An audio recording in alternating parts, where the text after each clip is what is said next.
आपकी प्रेगनेंसी कितने दिनों की हो चुकी है, कितने हफ्ते या फिर कितने महीने की हो चुकी है। खासकर महिलाएं दिन और हफ्ते की बात करती हैं, क्योंकि महीने का तो खुद उनको अपने आप पता चल जाता है। जब तक वो सोनोग्राफी करवाती हैं, प्रेगनेंसी आगे बढ़ती है, तो फिर वो खुद जो ग्रोथ है, डेवलपमेंट है बेबी की, आपके बॉडी के चेंजेस से पता चल जाता है कि आप कितने महीनों की गर्भवती हैं। लेकिन दिन और हफ्ते की गिनती करना शुरुआती दिनों में काफ़ी मुश्किल होने लगता है। बहुत महिलाएं कंफ्यूज हो जाती हैं कि कैसे प्रेगनेंसी की गिनती करनी चाहिए। चलिए इस वीडियो में जानेंगे। सबसे पहले जानकारी आपको रखनी है किस चीज़ की, तो बस आपको अपने पीरियड्स, जब आपका लास्ट टाइम आया था, वो पीरियड का पहला दिन कौन सा था, उसकी जानकारी रखनी है। उसकी जानकारी रखना इसलिए ज़्यादा ज़रूरी है क्योंकि उसी वक्त से जो एग है आपके ओवरी में, वो फॉर्म होने लगता है, वो बढ़ने लगता है, वो अपने आप को फर्टाइल होने के लिए तैयार करने लगता है, ओव्यूलेशन के दिन को बाहर निकलने को तैयार करने लगता है उसी दिन से। इसलिए आपको जानकारी रखनी है जिस दिन आपका लास्ट पीरियड आया था उसका फर्स्ट डे कौन सा था। अब अगर आपको ओव्यूलेशन नहीं पता है कि कब फर्टाइल हुआ, कब इम्प्लांट हुआ, इसकी जानकारी रखने की कोई ज़रूरत नहीं है। सिर्फ आपको अपना पहला डे ऑफ पीरियड जो है उसकी जानकारी रखने की ज़रूरत है। अब वहाँ से आपका जो है पीरियड कब शुरू हुआ, 1 तारीख से अगर मान लेते हैं, तो 1 तारीख से लेकर 5 से 6 दिनों तक ही रहा होगा नॉर्मली पीरियड। उससे ज़्यादा तो फिर प्रॉब्लम हो सकती है, या तो इरेगुलर पीरियड है, लॉन्ग साइकिल है। तो नॉर्मली जो होते हैं वो 5 दिन 6 दिन में ख़त्म हो जाते हैं पीरियड्स।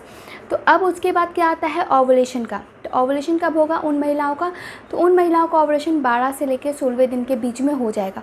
ओव्यूलेशन यानी कि जो एग था, जो बन रहा था अब तक, बढ़ रहा था अब तक, अब वो ग्रो होके आपके फैलोपियन ट्यूब तक आ गया। वहाँ पे वो पूरे 1 दिन तक, यानी 24 से 36 घंटों तक वेट करता है। वो बिल्कुल लाइव होता है, हेल्दी एग होता है, और उसके बाद 24 से 36 घंटे के बाद वो सड़ना शुरू हो जाता है, ख़राब हो जाता है। उसके बाद वो कंसीव करने के लायक नहीं रहता है, फर्टाइल करने के लायक नहीं रहता है। तो क्या होता है कि वो 24 से 36 घंटे तक वेट कर रहा है। अगर पहले से वहाँ सेल मौजूद है तो फर्टाइल हो जाएगा। अगर नेक्स्ट डे आप रिलेशन में हो तो फिर उस दिन फर्टाइल होगा। दोनों मीट करेंगे सेल और एग, उसके बाद फर्टिलाइजेशन होगा। फर्टिलाइजेशन उस दिन भी हो सकता है, या फिर आपको 2 से 3 दिनों का वक्त लगेगा। जब 2 से 3 दिनों का वक्त लगेगा उसके बाद क्या होगा, इम्प्लांटेशन, जो जाइगोट बना हुआ है, जो निषेचित अंडा है, एम्ब्रो बनने लगेगा। अब एम्ब्रो बनेगा, उससे पहले भी बहुत सारे रूप बदलते हैं उस निषेचित अंडे के, जैसे कि वो जाइगोट बनता है, सेल्स में डिवाइड होता है, फिर एम्ब्रो बनता है, ब्लास्टोसिस्ट, मतलब बहुत सारे रूप उसके बदलने लगते हैं। उसके लिए मैंने प्रॉपर वीडियो बनाया है, वो जाके आप देख सकती हैं। उसके बाद वो जब एम्ब्रो बनता है तो उसको 6 से लेकर 12 दिन, मतलब ओव्यूलेशन से 6 से लेकर 12 दिन का वक्त लगता है आपके गर्भाशय तक पहुंचने में।